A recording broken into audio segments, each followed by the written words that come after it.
देवेंद्र फडणवीस यांच्यासोबतच्या डीलनुसार मुंबईचे माजी पोलीस आयुक्त परमवीर सिंग यांनी आपल्यावर 100 कोटींच्या वसुलीचा आरोप केला असा दावा केलेला आहे अनिल देशमुखांनी। तसंच चांदीवाल आयोगाचा अहवाल जाहीर करा, त्यात काय काय समोर आलं याचा खुलासा करा अशी मागणी सुद्धा देशमुखांनी केली आहे।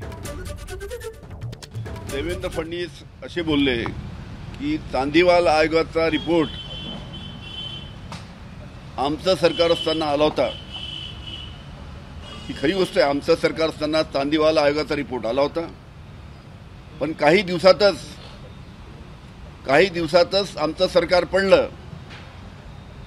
त्याच्यामुळे तो रिपोर्ट आमचं सरकार जाहीर करू शकलं नाही।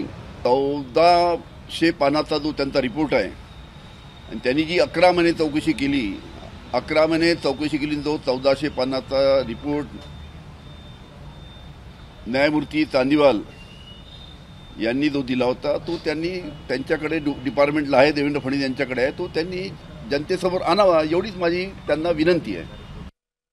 मी जेव्हा गृहमंत्री होतो त्यावेळेस मुकेश अंबानी यांच्या घरासमोर एका स्कॉर्पिओ गाडीमध्ये जो बॉम्ब ठेवण्यात आला होता, नंतर त्या स्कॉर्पिओ गाडीचा जो मालक आहे त्याची हत्या झाली, त्याचा खून झाला। आणि या दोन्ही गुन्ह्यामध्ये परमवीर सिंग ते मुंबईचे पोलीस आयुक्त होते, ते मास्टरमाइंड होते। त्यांना त्यावेळेस NIAच्या माध्यमातून अटक होणार होती।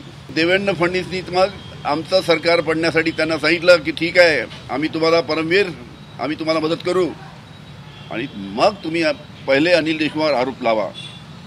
अशा पद्धतीने त्या परमवीर सिंग आणि देवेंद्र फडणवीसचं डील झालं होतं आणि म्हणून परमवीर सिंगनी माझ्यावर आरोप लावले। ABP माझा, उघडा डोळे बघा नीट।